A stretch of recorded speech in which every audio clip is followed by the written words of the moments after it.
Hello, welcome to MPPSC classes. और आज हम करने जा रहे हैं एमपी की प्रमुख योजनाएं। ये वो योजनाएं हैं जो हमारे एमपी इकोनॉमी के और जो प्रीलिम्स का यूनिट 6 का इंडियन इकोनॉमी है, इन दोनों को कवर करेगा। जैसे कि आप समझ रहे होंगे कि अभी तक के हमने जितना भी पोर्शन पढ़ा है उसमें योजनाओं का इम्पोर्टेंस बहुत रहा है।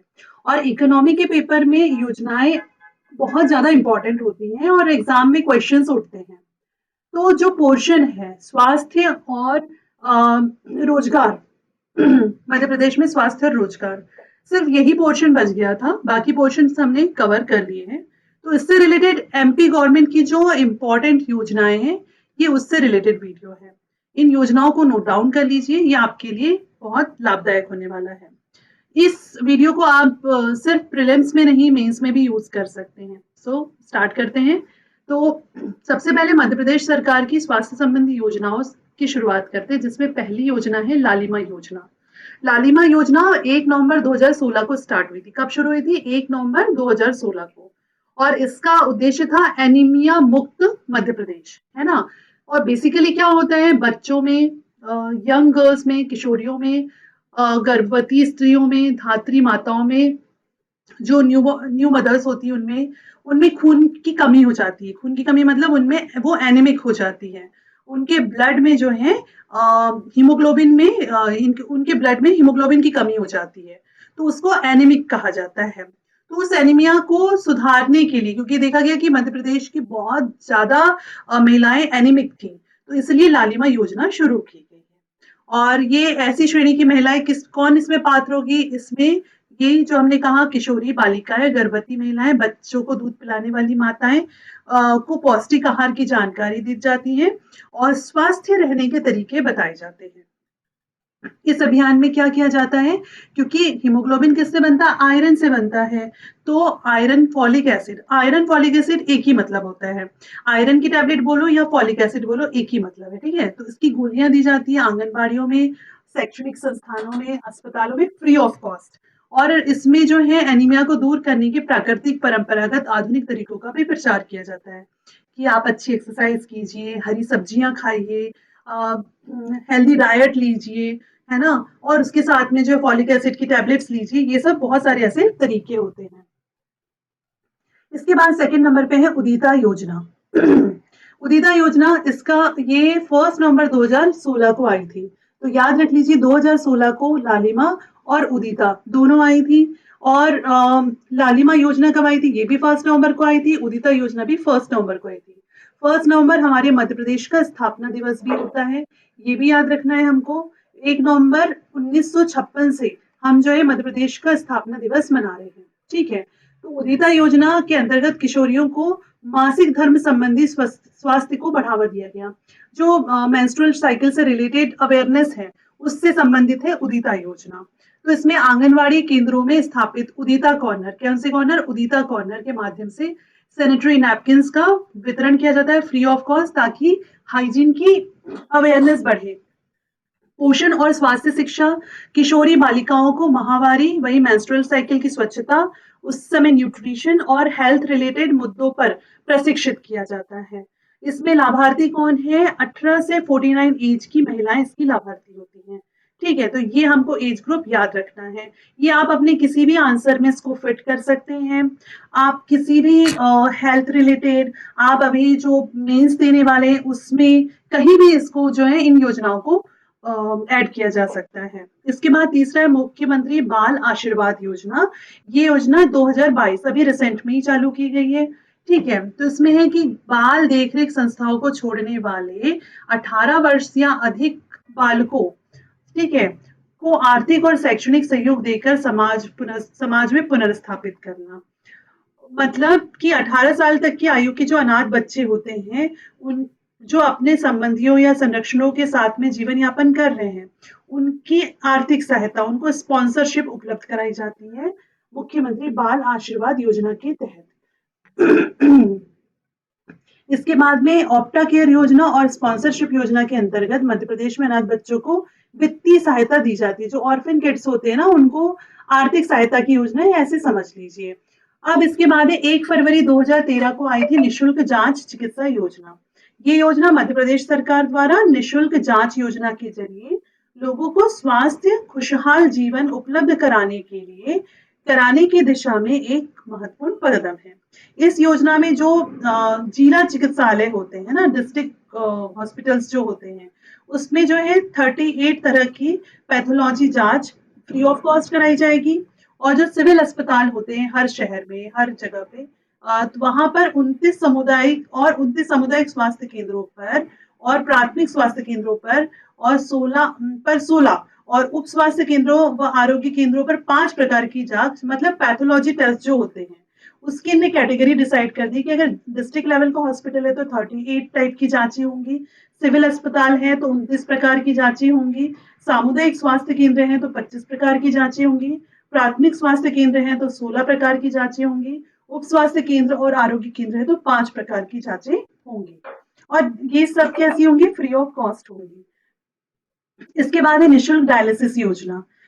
देखिए, कोई भी योजना जो है फ्री में पूछी जा सकती है, तो हमको ये योजना अच्छे से करनी है। डायलिसिस का संबंध किससे होता है? डायलिसिस का संबंध होता है किडनी से, ठीक है। जब किडनी की नेचुरल किडनी जो है हमारे मतलब शरीर में दो होती है, मतलब एक इसको पेयर कह सकते हैं, दो किडनियां होती हैं। जब कुछ इस तरह का शेप होता है किडनी का, ठीक है। जब नेचुरली किडनी की फंक्शनिंग खराब हो जाती है, तो इसकी इसमें से जो है प्रॉपरली जो है ये खुद से डायलिसिस नहीं कर पाती है, तो इसके लिए जो है आर्टिफिशियली डायलिसिस कराया जाता है हॉस्पिटल में जाके, और इसका काफी खर्चा होता है। तो सरकार क्या कर रही है, डिस्ट्रिक्ट लेवल की जो हॉस्पिटल है वहां पे फ्री ऑफ कॉस्ट में डायलिसिस सुविधा उपलब्ध करा रही है। दीनदयाल अंत्योदय उपचार योजना, ये 25 सितंबर दीनदयाल उपाध्याय का जन्म दिवस भी होता है, ठीक है। अंत्योदय योजना उन्हीं के नाम पे चालू की गई है, तो 25 सितंबर 2004 से चलाई जा रही है। इसमें है कि जो बीपीएल लाइन से नीचे के जो परिवार हैं, अगर वो बीमार पड़ते हैं तो उनको स्वास्थ्य सेवाएं प्रोवाइड कराई जाएगी। इसमें इनको जो है 20,000 तक का कवरेज दिया जाएगा इलाज के लिए, और इसमें परिवार उनको एक स्वास्थ्य कार्ड बना के दिया जाएगा, और जिनका परिवार का वितरण, जिसमें परिवार का पूरे जानकारी होगी कितने मेंबर्स हैं, और भर्ती होकर इलाज कराने पर इलाज और जांच का वितरण भी इसी कार्ड पे दर्ज किया जाएगा। इसके बाद नेक्स्ट है ममता योजना। ममता योजना 2015 में चालू हुई थी, ठीक है। ये मातृ मृत्यु दर और शिशु मृत्यु दर और कुल प्रजनन दर की स्थिरता लाना इसका प्रमुख लक्ष्य है। तो मातृ मृत्यु दर मतलब मोर्टेलिटी रेट जो है, मदर मोर्टेलिटी रेट, उसके बाद में शिशु मृत्यु दर इन्फेंट मोर्टेलिटी रेट, और प्रजनन दर मतलब रिप्रोडक्शन रेट। इन तीनों में जो है स्टेबिलिटी लाने के लिए योजना लाई गई है। आप ये समझ लो, देखो ये सब कुछ हमने जो है सस्टेनेबल डेवलपमेंट गोल के अंतर्गत भी पढ़ा था, ठीक है। इसके अलावा हमने जो इकोनॉमिक सर्वे की रिपोर्ट पढ़ी 2023 की, उसके अंतर्गत भी हमने इन टॉपिक्स के बारे में पढ़ा था कि एमपी का कितना रेट है और गवर्नमेंट इसके लिए क्या कर रही है। तो ये स्कीम इंपॉर्टेंट हो जाती है ममता अभियान, ठीक है। और ममता अभियान में बेसिकली क्या करना था कि मातृत्व मृत्यु दर, शिशु मृत्यु दर और इन्फेंट मतलब कुल प्रजनन दर में स्थिरता लाना। स्वास्थ्य विभाग के द्वारा यूनिसेफ और NHRM मतलब रूरल हेल्थ मिशन के सहयोग से इस योजना को चालू किया गया है, ठीक है। तो ये इंपॉर्टेंट है। इसके बाद मंगल दिवस योजना। मंगल दिवस योजना देखो, जब हम ना मेंस में आंसर राइटिंग करते हैं तो ये योजना को हम काफी बार मेंशन करते हैं स्वास्थ्य वाले पोर्शन में। तो इसका प्रारंभ जो है 2007 में हुआ था, और आंगनवाड़ी केंद्रों में जो है बच्चों की उपस्थिति में सुधार लाने के लिए, उनके मतलब महिलाएं जो हैं उनको सुरक्षित डिलीवरी के लिए, मातृ मृत्यु दर जो है, शिशु मृत्यु दर को कम करने के लिए, बच्चों में जो है कुपोषण, माल न्यूट्रिशन को कम करने के लिए, उन्हें उपयुक्त सुविधाएं प्रदान करने के लिए, लड़कियों को उचित देखभाल देने के लिए ये योजना चालू की गई थी। इसमें 4 मंगलवार, जैसे एक महीने में जो 4 मंगलवार आते हैं, उन 4 मंगलवारों का एक एक सबका नियम बना हुआ है। पहला मंगलवार जो होता है गोद भराई, मतलब कि जैसे छोटा बच्चा किसी का है वो लेके आएंगे, और उसको फिर जो है बहुत सारी हेल्थ रिलेटेड अवेयरनेस गाइड और दवाइयाँ ये सब दी जाती हैं। उसके बाद द्वितीय मंगलवार अन्नप्राशन कार्यक्रम होता है, तीसरा मंगलवार जन्म दिवस कार्यक्रम, चौथा मंगलवार जो है किशोरी बालिका दिवस के रूप में मनाया जाता है, जिसमें कि यंग गर्ल्स मतलब टीनेज गर्ल्स की हेल्थ रिलेटेड इश्यूज के बारे में और उनके सैनिटेशन से रिलेटेड बहुत सारी उनको जानकारी दी जाती है। फिर है बाल हृदय उपचार योजना। ये बहुत अच्छी स्कीम है, 2011 में आई थी, जिसमें कि जैसे जिन बच्चों के दिल में छेद होता है तो ये इसका इलाज बहुत महंगा होता है। इसके लिए सरकार ने फ्री ऑफ कॉस्ट में इलाज प्रोवाइड कराती है, ठीक है। तो चाहे वो स्टेट में हो या आप बाहर जाके इलाज करवाएं, मतलब इंडिया में ही कहीं पे भी, दिल्ली, मुंबई, हैदराबाद, कहीं कहीं पर भी जाकर अगर आप इसका ट्रीटमेंट कराते हैं, इसका ट्रीटमेंट लाखों में होता है, तो वो खर्चा जो है सरकार उठाती है। तो ये है बाल हृदय उपचार योजना 2011। फिर बाल श्रवण उपचार योजना, ये योजना जो है 2015-16 से शुरू की गई है ना। और इसमें कुछ नहीं है, इसमें ये है कि 5 साल तक की जितनी जन्मजात श्रवण बाधित बच्चे हैं, 5 साल की एज के, ठीक है, जो नेचुरल मतलब जन्म के साथ ही मतलब श्रवण शक्ति उनमें नहीं है, वो सुन नहीं सकते हैं, और विशेष परिस्थितियों में विशेष चिकित्सा के अभिमत उसके उपरांत 7 वर्ष के हितग्राही को उपचार प्रदान किया जाता है। मतलब अगर जन्म से ही कोई 5 साल की एज तक का ऐसा बच्चा जो कि सुन नहीं सकता और कोई स्पेशल कंडीशन है, तो 7 साल तक का बच्चा, उन्हें जो है ट्रीटमेंट प्रोवाइड कराया जाता है। मतलब हियरिंग एड जो लगते हैं, डिवाइस लगती है जिससे कि वो सुन सकते हैं, ये सब खर्चा सरकार उठाती है, उनको प्रोवाइड कराती है। अब देखो कैंसर अभी फिलहाल में काफी ज्यादा बढ़ा हुआ है, तो कैंसर कीमोथेरेपी योजना ये कब शुरू हुई है? 2014 से शुरू हुई है, 5 फरवरी 2014 से योजना शुरू हुई है। और 4 फरवरी क्या होता है? 4 फरवरी जो है वो कैंसर दिवस के रूप में मनाया जाता है, ठीक है। तो ये आप याद रखना कि 4 फरवरी कैंसर दिवस होता है, 5 फरवरी को ये योजना शुरू हुई थी 2014 में, और 2014 के 4 में भी क्या रहा है? 4 आ रहा है, तो ऐसे याद रख सकते हैं। नागरिकों को कैंसर मुक्त हेतु योजना, इसके लिए कीमोथेरेपी यूनिट जो है सभी जिलों में स्थापित करना और 19 प्रकार की प्रति कैंसर औषधियां उपलब्ध कराना। कहने का मतलब है कि हर जिले में इनका है कि कीमोथेरेपी यूनिट स्थापित करना, अभी तक हो नहीं पाई है, और इसमें जो है दवाइयां भी दी जाएगी। फिर ये वाला है दीनदयाल एम्बुलेंस योजना, 108 जो अपन बुलाते हैं ना, वो ये 2011-12 में चालू हुई थी, आपातकालीन चिकित्सा सुविधा, इसको आप अच्छे से जानते हैं। निःशुल्क चिकित्सा वाहन सेवा है, 108 डायल करो और बुलाओ, ये बहुत अच्छी योजना है। राज्य बीमारी सहायता निधि, इसमें यह है कि जो बीपीएल कार्ड वाले जो होते हैं, उन मरीजों को जो है आर्थिक सहायता दी जाती है, कितने तक की? 2 लाख तक की सहायता दी जाती है, ठीक है। और जैसे कोई गंभीर बीमारी से पीड़ित है, तो उसको जो है सरकारी अस्पताल या शासकीय चिकित्सालय में फ्री ऑफ कॉस्ट पूरा उपचार किया जाता है और 2 लाख तक की मदद की जाती है। दीनदयाल चलित अस्पताल योजना, मोबाइल हॉस्पिटल योजना, इसको बहुत फेमस भी रही है, मोबाइल हॉस्पिटल योजना, ठीक है। तो चलित अस्पताल योजना जो है ये 29 मई 2006 को प्रारंभ हुई थी, और एमपी के जैसे जो दूर दराज के क्षेत्र, मान के चलो बैगाचक है, मान के चलो कोई छोटा सा डिंडोरी का कोई गांव है, तो वहां तक के वहां हॉस्पिटल नहीं है, प्राथमिक स्वास्थ्य केंद्र नहीं है, तो वहां पे ये मोबाइल वैन पहुंच जाएगी और मरीज का इलाज करके वापस आ जाएगी। तो जो आदिवासी क्षेत्र है जहाँ पे मेडिकल सुविधाएं का उद्देश्य से सुविधा देने के उद्देश्य से दीनदयाल चलित अस्पताल योजना को चलाया गया था। देखो जो मैंने बात किया वही है, ग्रामीणों को प्रारंभिक जांच और उपचार की सुविधा किसी शुल्क, बिना किसी शुल्क के दी जाती है। ये हो गई। तो इस प्रकार से हमने देखी है एमपी की योजना, एक बार इसको रिवाइज कर लेते हैं। तो हमने शुरू किया था लालिमा योजना, जो 1 नवंबर 2016 में स्टार्ट हुई थी, और एनीमिक महिलाओं और बच्चियों और युवतियों के स्वास्थ्य से संबंधित थी। उसके बाद उदिता योजना आई, जो कि किशोरियों के स्वास्थ्य से संबंधित है, ये भी 2016 में आई, और ये मेंस्ट्रुअल साइकिल की अवेयरनेस से रिलेटेड है, उन्हें free of cost sanitary napkin, hygienic education, hygiene का एजुकेशन और पोषण, इनसे संबंधित जानकारी देना। फिर मुख्यमंत्री बाल आशीर्वाद योजना आई, जो 2022 की थी। ये योजना में ये है कि जो बच्चे मतलब ऑर्फन बच्चे होते हैं, जो अनाथ बच्चे होते हैं, उनको जो है सरकार वित्तीय सहायता प्रदान करेगी, और 2022 की योजना है। फिर निःशुल्क जांच चिकित्सा योजना, फ्री ऑफ कॉस्ट में पैथोलॉजी के टेस्ट जो होते हैं ना, जितने भी ब्लड टेस्ट वगैरह कराते हैं, फ्री ऑफ कॉस्ट होगा, 2013 की योजना है। फिर डायलिसिस योजना, तो मैंने बताया कि किडनी का डायलिसिस जो होता है उससे संबंधित है, फ्री ऑफ कॉस्ट 2016 से। उसके बाद दीनदयाल अंत्योदय उपचार योजना, ये 25 सितंबर 2004 से स्टार्ट हुई। तो जो बीपीएल लाइन से नीचे वाले लोग हैं, ये उनके लिए स्वास्थ्य लाभ से संबंधित है। इसमें 20,000 तक का निःशुल्क इलाज की सुविधा दी जाती है। ममता अभियान का संबंध है 2015 में शुरू हुआ, मातृत्व मृत्यु दर, शिशु मृत्यु दर और कुल प्रजनन दर को कम करना, स्थिर करना, और ये यूनिसेफ और एनएचआरएम के सहयोग से चलाई जा रही है। मंगल दिवस योजना तो ये आंगनवाड़ी में चलती है। आंगनवाड़ी में 4 मंगलवार को 4 मंगल दिवस मनाए जाते हैं। पहला मंगलवार गोद भराई, दूसरा मंगलवार अन्नप्राशन, तीसरा मंगलवार जन्म दिवस, चौथा मंगलवार किशोरी बालिका दिवस। फिर है बाल हृदय उपचार योजना। ये जो हृदय में छेद होता है, दिल के छेद की बीमारी होती है जिन बच्चों को, उनका फ्री ऑफ कॉस्ट एमपी या एमपी के बाहर इलाज के लिए योजना शुरू की गई थी 2011 में। उसके बाद है बाल श्रवण उपचार योजना, ये है 2016-17 की। इसमें है कि 5 साल या विशेष परिस्थितियों में 7 साल तक के बच्चे जो कि सुन नहीं सकते हैं, उनके लिए विशेष चिकित्सा प्रोवाइड कराया जाएगा, वो भी free of cost. Cancer chemotherapy योजना ये 5 फरवरी 2016 को 14 को शुरू हुई थी।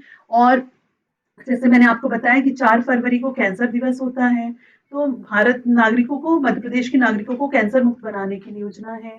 सभी जिलों में कीमोथेरेपी यूनिट और free of cost medicine distribution के बारे में संबंधित है। फिर दीनदयाल 108 एम्बुलेंस योजना, ये 2011-12 से चल रही है, जिसमें कि 108 डायल करने पर एम्बुलेंस आ जाएगी और आपको फ्री ऑफ कॉस्ट जो एम्बुलेंस स्वास्थ्य सुविधा के लिए लेके जाएगी।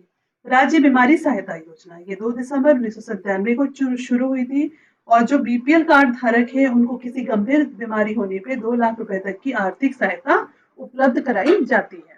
दीनदयाल चलित अस्पताल योजना मोबाइल हॉस्पिटल योजना है, ये 29 मई 2006 से चालू हुई है। कब से चालू हुई है? 29 मई 2006 से चालू हुई है। इस योजना में ये है कि इसमें मध्य प्रदेश की जो आदिवासी क्षेत्र हैं, दूरस्थ क्षेत्र हैं, वहां पर जहां फैसिलिटीज नहीं है, हेल्थ फैसिलिटीज, वहां पे मोबाइल वैन जाके, चलित अस्पताल जाके उन्हें स्वास्थ्य सुविधाएं, प्राथमिक जांच, उपचार, दवाइयां देते हैं। अब इसके बाद हम आ जाते हैं भारत सरकार की स्वास्थ्य योजनाओं पे। तो पहला टॉपिक है, पहली योजना है राष्ट्रीय सिकिल सेल एनीमिया उन्मूलन कार्यक्रम। देखो, सिकिल सेल एनीमिया हमको अलग से टॉपिक भी दिया हुआ है हमारे अभी प्री में, यूनिट नंबर 7 में। तो राष्ट्रीय सिकल सेल एनीमिया उन्मूलन कार्यक्रम का प्रारंभ कब हुआ? 1 जुलाई 2023 शहडोल से किया गया। कहाँ से किया गया? शहडोल से किया गया। और ये आदिवासी क्षेत्रों में, बेसिकली आदिवासी क्षेत्र जो होते हैं वहां पर सिकल सेल की समस्या जो है ज्यादा गंभीर है, ठीक है, due to lack of awareness. Awareness बहुत नहीं है, तो इसके उन्मूलन के लिए जो है सिकल सेल डिजीज के लिए 1 करोड़ से अधिक लोगों की जांच की जाएगी। उसके बाद है कि एनीमिया उन्मूलन मिशन का लक्ष्य 2047 तक के। आप देखना, बहुत सारे मिशन का लक्ष्य 2047 तक के रखा गया है। भारत को सिकल सेल से पूरी तरह से मुक्त कर देना इसका लक्ष्य रखा गया है, ठीक है। तो ये योजना इंपॉर्टेंट हो जाती है क्योंकि हमारे सिलेबस में इस बार ऐड किया गया है। तो 1 जुलाई 2023 को जो है ये योजना चालू की गई, इसी साल, मतलब अभी 5 ईयर में की गई है। 1 जुलाई को 6 महीने भी नहीं हुए ठीक से। Excuse me. आयुष्मान भारत योजना या प्रधानमंत्री जन आरोग्य योजना, ठीक है। तो ये जो योजना है ये 23 दिसंबर 2018 को चालू की गई थी। इस योजना में जो है 1 करोड़ से अधिक गरीब और कमजोर परिवारों को 50 करोड़ लाभार्थियों को कवर करेगी, जिसमें है माध्यमिक तृतीयक देखभाल अस्पताल में भर्ती के लिए प्रति परिवार प्रति वर्ष 5 लाख रुपए तक का कवरेज दिया जाएगा। इसलिए बहुत ही ज्यादा फेमस एंड पॉपुलर योजना है। इसमें पहली बात तो कितने लोगों को कवर किया गया है? 10 करोड़ लोगों को कवर किया गया है, ठीक है। और से अधिक, और जो कमजोर परिवार है वो 50 करोड़ लाभार्थी है, मतलब लगभग पूरा ही भारत आ गया। इसके बाद है इसमें जो मीडियम और टर्शरी देखभाल अस्पताल जो होते हैं उनमें जो है 5 लाख तक का बीमा कवरेज दिया जाएगा। और जो आपका राष्ट्रीय स्वास्थ्य बीमा योजना, राष्ट्रीय स्वास्थ्य बीमा योजना, वरिष्ठ नागरिक स्वास्थ्य बीमा योजना जो है, ठीक है, उसमें उसको भी इसमें शामिल किया गया है, इसलिए योजना इंपॉर्टेंट हो जाती है। फिर जननी सुरक्षा योजना। जननी सुरक्षा योजना अपने आप में बहुत फेमस योजना है। 12 अप्रैल 2005 को स्टार्ट हुई थी। कई बार पीएससी से रिलेटेड क्वेश्चंस पूछ चुका है, प्री में भी और मेंस में भी।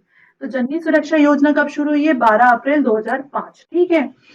उद्देश्य क्या है? जो गरीब गर्भवती महिलाएं होती हैं उनको संस्थागत प्रसव को, क्या होता है, गरीब महिलाएं वो घर में दाई जो है डिलीवरी करा देती है। इससे जो है बहुत ज्यादा रिस्क रहती है कि डेथ हो सकती है, या जो दाई ने डिलीवरी कराई वो कैसी है, मतलब उतना हाइजीन मेंटेन किया नहीं किया, उससे बच्चे और माँ दोनों को किसी तरह की बीमारी होने का खतरा रहता है, क्योंकि बच्चा जो नवजात शिशु होता है वो बहुत ही ज्यादा, उसका इम्यून बहुत वीक होता है।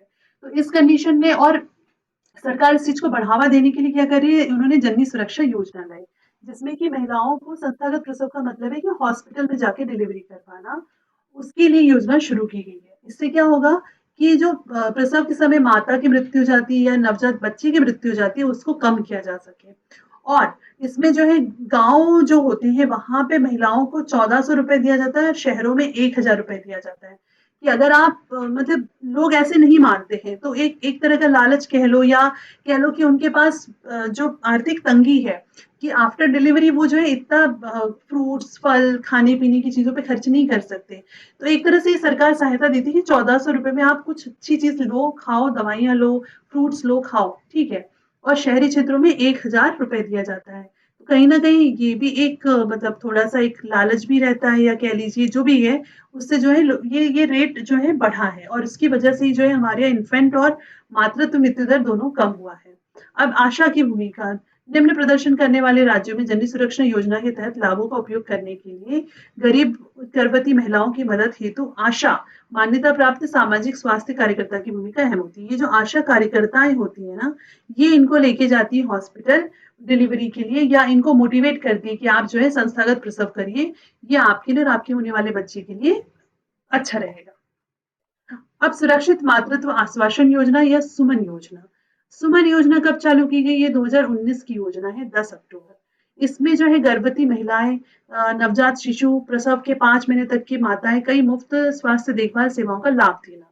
कम से कम 4 प्रसव पूर्व जांचें होती, मतलब देखो ये जो सुमन योजना है, इसमें है कि जो प्रेग्नेंट वुमेन है और उसके होने वाले बच्चे के से रिलेटेड जितनी भी जो जो चीजें हेल्थ चेकअप से लेकर के डिलीवरी के बाद भी जो भी दवाइयाँ रहती है, वो सब कुछ फ्री ऑफ कॉस्ट इस योजना में दिया जाएगा। कब शुरू हुई? 2019, 10 अक्टूबर।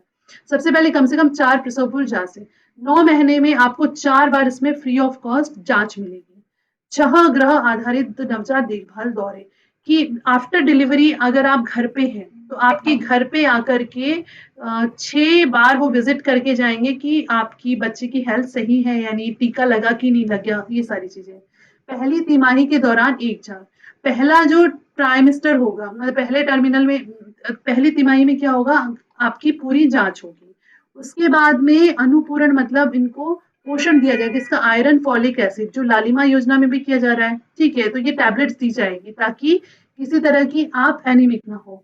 फिर टेटनस डिप्थीरिया के इंजेक्शन, प्रेगनेंसी के टाइम पे ये इंजेक्शन लगाए जाते हैं ताकि किसी तरह का इंफेक्शन ना हो बॉडी में, टेटनस डिप्थीरिया के इंजेक्शन। व्यापक एनएससी पैकेज के अन्य घटक, एनएससी पैकेज के घटक, उसके बाद में है पीएमएसएसए, प्रधानमंत्री सुरक्षित मातृत्व अभियान के तहत कम से कम एक जांच इस अभियान के तहत होगी। मतलब आपको घर बैठे इतना सारा फैसिलिटीज दी जाएगी, और इससे अच्छी चीज क्या हो सकती है। इसके बाद है प्रधानमंत्री मातृ वंदना योजना। ये जो है 2017, 1 जनवरी 2017 को चालू की गई। इसमें है सुरक्षित और संस्थागत प्रसव को बढ़ावा देना और माता और शिशु के स्वास्थ्य की वृद्धि करना। इस योजना में गर्भवती महिलाओं को सीधे उनके बैंक खाते में नगद लाभ दिया जाता है, और बढ़ती हुई पोषण जरूरतों को पूरा करने के लिए वेतन हानि की आंशिक क्षतिपूर्ति की जा सके। इस योजना में लाभार्थियों को किश्तों में 5,000 रुपए दिए जाते हैं, और शेष 1,000 की राशि जननी सुरक्षा योजना के अंतर्गत मातृत्व लाभ की शर्तों के अनुरूप दी जाती है। अगर वो शहरी क्षेत्र में है तो आपको बताया था जननी सुरक्षा योजना में शहरी क्षेत्र में 1,000 रुपए, और ग्रामीण क्षेत्र में कितना था? 1,400 रुपए या 1,200 रुपए कुछ था ना, 1,200 या 1,400 रुपए कुछ था, उतनी सहायता दी जाती है। तो ये पैसे उसमें मिल जाएंगे, तो ऐसे 5+1 6 हो गया। इस प्रकार से औसतन एक महिला को 6,000 रुपए प्रदान किया जाता है। और महिला बाल विकास मंत्रालय के अंतर्गत जो है ये योजना, इसकी नोडल मंत्रालय इसका ये है, ये योजना चल रही है। मेन ये हो गया। इसके बाद है राष्ट्रीय आयुष मिशन। राष्ट्रीय आयुष मिशन क्या है? तो विशेष रूप से पिछड़े दूरस्थ क्षेत्रों में स्वास्थ्य सेवाओं को बीच की दूरी को कम करना, ये राष्ट्रीय आयुष मिशन का महत्व है। एक सेकंड।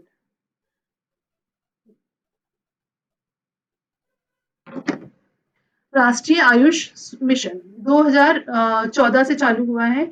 विशेष रूप से पिछड़े दूरस्थ क्षेत्रों में स्वास्थ्य सेवाओं के बीच दूरी को कम करना, सरकारी व सरकारी अनुदान प्राप्त विद्यालयों में पूरक पोषण प्रदान करना, आंगनबाड़ी क्षेत्रों में महिलाओं और बच्चों को पूरक पोषण प्रदान करना, मतलब उनके न्यूट्रिशन से संबंधित है। और इसका लक्ष्य क्या है? 2022 तक कुपोषण मुक्त भारत का लक्ष्य प्राप्त करना। वो लगभग हमने हमने अचीव तो कर ही लिया है वाला, बट अभी भी कुछ चीजें बाकी हैं। पोषण माह हर साल सितंबर के महीने में हमने पोलियो मुक्त हो गए हैं। देखिए, हम पोलियो मुक्त भारत तो हो गए, लेकिन कुपोषण मुक्त भारत नहीं, और इसको एक्सटेंशन दिया गया है कि थोड़ा सा और समय सीमा को बढ़ा दिया गया है कुपोषण मुक्त होने के लिए। और हर साल सितंबर के महीने में राष्ट्रीय पोषण माह मनाया जाता है। सितंबर के पहले सप्ताह में पोषण माह मनाया जाता है। 7 दिन तक के पोषण माह चलता है ताकि कुपोषण को कम किया जा सके। अब राष्ट्रीय पोषण मिशन, राष्ट्रीय पोषण मिशन क्या है? ये 8 मार्च महिला दिवस होता है, 8 मार्च 2018 से सरकार द्वारा पोषण मिशन चलाया जा रहा है। ठीक है, जो 0 से 6 साल के बच्चे हैं उनमें ठिंगनेपन से बचाव के लिए कुल 6% प्रति वर्ष 2% की दर में कमी लाना, मतलब इस चीज में कमी लाना इसका एक उद्देश्य। दूसरा है कि जो 0 से 6 साल के बच्चे उनमें अल्प कुपोषण से बचाव के लिए कुल 2% तक की दर की कमी लाना। ठीक है, 6%, इसमें कुल 6% और हर साल 2-2% की कमी लाना। फिर 6 से लेके 59 माह के बच्चे में एनीमिया के प्रसार में कुल 9% की कमी लाना, मतलब हर साल 3% की दर से जो है हमको 9% की कमी लाना है। और 15 से 49 ईयर्स की जो किशोरियां हैं, गर्भवती महिलाएं हैं, धात्री माएँ हैं, एनीमिक हैं, उनमें कुल 9% की कमी लाना, वो भी हर साल 3% के रेट से। कम वजन के कारण से जन्म लेने वाले बच्चों की संख्या में कुल 6% प्रति वर्ष 2% की दर से कमी लाना। ठीक है, ये इसके प्रमुख फीचर्स हैं। अब पोषण पर राष्ट्रीय परिषद, नेशनल काउंसिल ऑन न्यूट्रिशन। ठीक है, इसका फुल फॉर्म क्या होगा? National council on nutrition.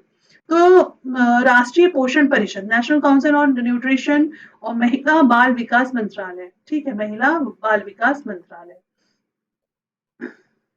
Ministry of women and child development का स्थापित एक शीर्ष निकाय है। क्या? पोषण परिषद। बहुत इंपॉर्टेंट है ये। पोषण का समन्वय अभिसरण के लिए शीर्ष निकाय है। इसके लिए दिशा निर्देश, समय समय पे गाइडलाइन जारी करता है और उपकरणों की खरीद की निगरानी करता है। कुपोषण के मुद्दे को हल करने के लिए वर्ष में 2 बार बैठक करता है। इसके बाद हम नेक्स्ट है पीएमबीजेपी, क्या नाम रखा है इन्होंने, है ना? तो प्रधानमंत्री भारतीय जन औषधि परियोजना, ये नवंबर 2008 में चालू हुई थी और इसका उद्देश्य है जेनेरिक दवाओं के सभी के लिए सुलभ और किफायती बनाना। ये योजना बहुत अच्छी थी और अब आप देख रहे होंगे कि हर जगह आपको जेनेरिक दवाएं मिलने लगी हैं। अगर आप बोलेंगे कहीं जाके, जेनेरिक दवाओं का मतलब होता है ये वो दवाइयां होती हैं जो कि वही कॉम्बिनेशन के लेती है, लेकिन लोकल कंपनीज बनाती है, जिससे कि जो है इनके रेट कम होते हैं।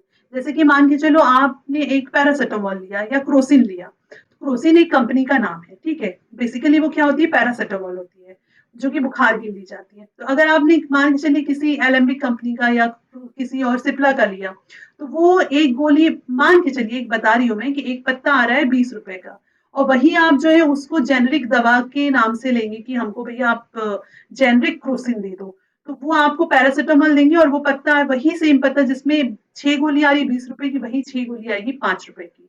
तो ये कौन सी हो गई? ये हो गई जेनेरिक दवा। तो जेनेरिक दवा, ये सरकार ने नीति लाई कि भाई भारतीय जन औषधि परियोजना है कि गुणवत्तापूर्ण जेनेरिक दवाओं को सभी के लिए सुलभ और किफायती बनाना, कि दवाइयां सबकी पहुंच तक हो ताकि जो बीमारियां हैं उस पर हम कंट्रोल कर सके। सरकार का बहुत ज्यादा मत खर्च होता है लोगों की स्वास्थ्य सेवाओं में। जेनेरिक दवाओं में काफी कम कीमत पर बेचने के लिए जन औषधि केंद्र की स्थापना की गई। ये पहली योजना ये हो गया। फिर है ग्रामीण स्वास्थ्य mission, national rural health mission. ठीक है, एनआरएचएम। ये 2005 से काम कर रहा है, अप्रैल से। गांवों में जो स्वास्थ्य संबंधी बुनियादी ढांचों की और देखभाल की सुविधा उपलब्ध कराना और संस्थागत प्रसव को बढ़ावा देना, स्वास्थ्य सेवाओं को, रोग नियंत्रण को बढ़ावा देना। इसके बाद है राष्ट्रीय स्वास्थ्य बीमा योजना, राष्ट्रीय स्वास्थ्य बीमा योजना, आरएसबीवाई। कुछ योजनाओं के शॉर्ट फॉर्म जो है हिंदी वाले रहते हैं, बट कुछ योजनाओं के शॉर्ट फॉर्म्स क्या रहते हैं? इंग्लिश वाले। जैसे कि आपने ऊपर देखा, national rural health mission English में शॉर्ट फॉर्म है और इसका हिंदी में शॉर्ट फॉर्म है। तो ये 1 अप्रैल 2008 में शुरू हुई है। कौन सी योजना? ये है नेशनल स्वास्थ्य बीमा योजना। ये जो बीपीएल लाइन के परिवार है उनको कवरेज प्रदान करता है और 30,000 तक के अस्पतालों में भर्ती होने के खर्च के लिए कवरेज देता है प्रति परिवार। मिशन इंद्रधनुष ये जो है 25 दिसंबर 2014 से शुरू है। मिशन इंद्रधनुष 2 साल से कम उम्र के सभी बच्चों गर्भवती महिलाओं को टीके निवारणी बीमारियों से बचाव करना। देश में टीकाकरण कवरेज बढ़ाने का लक्ष्य इनका है। ठीक है, कौन सा? मिशन इंद्रधनुष। ठीक है, मिशन इंद्रधनुष जिसमें कि टीकाकरण को बढ़ावा देने के लिए किया गया। इसका डेट याद रख लीजिए 25 दिसंबर 2016। फिर ये मिशन इंद्रधनुष 2.0 भी लॉन्च किया गया, 3 भी जारी किया गया। पल्स पोलियो कार्यक्रम ये 1995 में आया था और पोलियो माइलाइटिस मतलब पोलियो को खत्म करने से संबंधित था और ये खत्म किया भी जा चुका है पूरी तरह से। 5 साल से कम उम्र के बच्चों को ओरल पोलियो वैक्सीन, मतलब ओरल पोलियो वैक्सीन क्या होती है? जो 2 बूंद जिंदगी की ड्रॉप पिलाए जाते हैं ना बच्चों को मीठा सी, वही है ओरल पोलियो वैक्सीन। राष्ट्रीय टीकाकरण दिवस आयोजित करना। अब बुजुर्गों के स्वास्थ्य से संबंधित क्या है? National PHCE। ठीक है, तो ये जो है बुजुर्गों के स्वास्थ्य से संबंधित कार्यक्रम है। इसका उद्देश्य बुजुर्गों को सुलभ, सस्ती, गुणवत्तापूर्ण स्वास्थ्य देखभाल देना, वरिष्ठ नागरिकों के लिए निवारक, उपचारात्मक और पुनर्वास सेवाओं को ध्यान केंद्रित करना। भारत सरकार ने स्वास्थ्य संबंधी अन्य कार्यक्रम, राष्ट्रीय मलेरिया नियंत्रण कार्यक्रम 1953 की शुरू हुआ और बाद में इसका नाम बदलकर राष्ट्रीय वेक्टर जनित रोग नियंत्रण कार्यक्रम कर दिया गया। ये सारा आपको दृष्टि की जो किताब आती है ना, दृष्टि की जो साइंस की बुक आती है उसमें आपको मिल जाएगा क्विक डाइजेस्ट में। इसके बाद है राष्ट्रीय फाइलेरिया नियंत्रण कार्यक्रम। राष्ट्रीय फाइलेरिया नियंत्रण कार्यक्रम जो है ये 1955 में शुरू हुआ। राष्ट्रीय कुष्ठ उन्मूलन कार्यक्रम 1955 में शुरू हुआ। दृष्टि की कौन सी बुक मैंने कहा? क्विक बुक आती है, ये याद रखना। इसमें सारा स्वास्थ्य की जो योजनाएं बहुत अच्छे से दिया हुआ है। राष्ट्रीय क्षय रोग नियंत्रण कार्यक्रम 1962। ठीक है, उसके बाद राष्ट्रीय एड्स नियंत्रण कार्यक्रम, फिर जापानी एल्फेंटिस नियंत्रण कार्यक्रम, गिनी कृमि उन्मूलन कार्यक्रम 1980 के दशक में, राष्ट्रीय मानसिक स्वास्थ्य कार्यक्रम 1982 से चल रहा है, राष्ट्रीय आयोडीन अल्पता विकार नियंत्रण कार्यक्रम 1992 से चल रहा है, राष्ट्रीय कुष्ठ उन्मूलन कार्यक्रम 1987 से चल रहा है। तो इस प्रकार से आप देख सकोगे कि ये जो राष्ट्रीय स्वास्थ्य कार्य अन्य कार्यक्रम है ये हो गए इतने सारे, और बुजुर्गों के स्वास्थ्य वाला 2011 का हो गया। इसके बाद है मानसिक स्वास्थ्य कार्यक्रम, ये थोड़ा इंपॉर्टेंट है, 1982 से चल रहा है क्योंकि मेंटल हेल्थ से रिलेटेड बहुत ज्यादा चिंता का विषय है। आज की डेट में लोगों में डिप्रेशन, एंजाइटी, ये सब चीजें बढ़ती जा रही है। तो सुलभ, सस्ती, गुणवत्तापूर्वक मानसिक स्वास्थ्य सेवाएं उपलब्ध कराई जा रही हैं। उपचार, पुनर्वास, जागरूकता पे ध्यान केंद्रित किया जा रहा है। पहले मेंटल हेल्थ मतलब समझा जाता था पागलपन, लेकिन अब मेंटल हेल्थ सिर्फ एक पागलपन नहीं है। आपके अंदर का स्ट्रेस, एंजाइटी, डिप्रेशन, किसी चीज की परेशानी से आपके अंदर जो अवसाद बढ़ते जा रहा है, ये होता है। और इसका सबसे अच्छा इलाज है कि आप अपने आसपास के लोगों से बातचीत करें। अपने पास कम से कम 2 दोस्त ऐसे रखें जिनसे कि आप अपने दिल की बात शेयर कर सकें। ठीक है, और अपने आप को मेंटली और फिजिकली स्ट्रांग बनाएं कि किसी तरह की परेशानी या कोई भी अपोजिट कंडीशन के आने पे आप घबराए ना, आप हड़बड़ाए ना, आप उस परिस्थिति को फेस करें। ठीक है, तो यही मेंटल हेल्थ का इलाज सबसे अच्छा है। राष्ट्रीय अंधता नियंत्रण कार्यक्रम NBCP, इसमें है कि भाई अंधत्व या नेत्र देखभाल सेवाएं, सर्जरी, निशुल्क चश्मा, एकीकृत बाल विकास कार्यक्रम। ठीक है, integrated child development services, ICDS, integrated child development services 2 अक्टूबर 1975 से चल रहा है। बच्चों में कुपोषण, स्वास्थ्य और विकार संबंधी आवश्यकता में सुनिश्चित करना, पूरक पोषण, जो स्वास्थ्य सेवाएं और पूर्व स्कूली शिक्षा प्रदान करना, ये इसका प्रमुख उद्देश्य है। फिर राष्ट्रीय शहरी स्वास्थ्य mission, national urban health mission. ठीक है, NUHM का मतलब क्या है? नेशनल अर्बन हेल्थ मिशन, ये इसका फुल फॉर्म है। तो शहरी आबादी, विशेषकर शहरी गरीबों की स्वास्थ्य स्थिति में सुधार करना, शहरी क्षेत्रों में जो है प्राथमिक स्वास्थ्य सेवाएं और बुनियादी ढांचों को मजबूत करना। राष्ट्रीय मौखिक स्वास्थ्य कार्यक्रम, देखो ये पूछा था प्री में। ठीक है, national oral health programme, national oral health programme, तो मौखिक स्वास्थ्य को, मौखिक रोगों को की रोकथाम के लिए, जैसे कि छाले हो गए मुंह के, और आपकी मुंह से संबंधित बीमारियां, मुंह का कैंसर है, या बहुत सारी ऐसी कोई भी चीज हो सकती है। तो ये मौखिक स्वास्थ्य कार्यक्रम है, ये पूछा है 1982 से शुरू हुआ था। तो ये कुछ चीजों को याद रखिएगा। अब इसके बाद में हम आ जाते हैं शिक्षा पे। ठीक है, तो शिक्षा में है कि राष्ट्रीय मध्य प्रदेश सरकार की शिक्षा संबंधित योजनाएं क्या हैं, तो 2003 से 4 से चल रही है शिक्षा संबंधित योजनाएं, ठीक है। कक्षा 6 से 12 तक के प्रतिभावान छात्र जिनके 60% या इससे ज्यादा अंक अर्जित किए हैं, इनको क्या कर रहे हैं, विज्ञान वाणिज्य के क्षेत्र में अगर अच्छा कर रहे हैं तो इनको विद्यालयों में योग्य अनुभवी शिक्षकों की पदस्थापना की जाकर छात्र छात्राओं को बेहतर शैक्षणिक सुविधाएं उपलब्ध कराई जाएगी। इसके बाद बेटी पढ़ाओ बेटी बढ़ाओ योजना 22 जनवरी को लॉन्च की गई थी, ठीक है। 22 जनवरी 2015 को लॉन्च हुई थी। इसमें कि लिंग अनुपात के सुधार कर बेटी के माता पिता को बेटियों की उच्च शिक्षा प्रदान करने के लिए प्रोत्साहित करना, और इसका प्रावधान पहले जो शुरू में ग्वालियर, दतिया, मुरैना, भिंड, रीवा, टीकमगढ़ से संचालित की गई। क्यों? क्योंकि इन क्षेत्रों में सबसे ज्यादा दिक्कतें थी। प्रतिभा किरण योजना, गरीबी रेखा से नीचे जो जीवन यापन करने वाली बच्चियां हैं, छोटी मेधावी छात्राएं हैं, उनको अच्छी शिक्षा के लिए छात्रवृत्ति प्रदान की जाती है। गांव की बेटी योजना, तो हायर एजुकेशन के लिए जो है बच्चे को प्रोत्साहित करने के लिए 2005 से चल रही है। इसमें जो है free of cost higher studies तथा 500 रुपए पर माह की छात्रवृत्ति दी जाती है। फिर श्यामा प्रसाद मुखर्जी छात्रवृत्ति योजना, ये 2010 से चल रही है, और इसका है कि हायर एजुकेशन के लिए जो है गवर्नमेंट जो है इसमें स्कॉलरशिप देती है, ठीक है।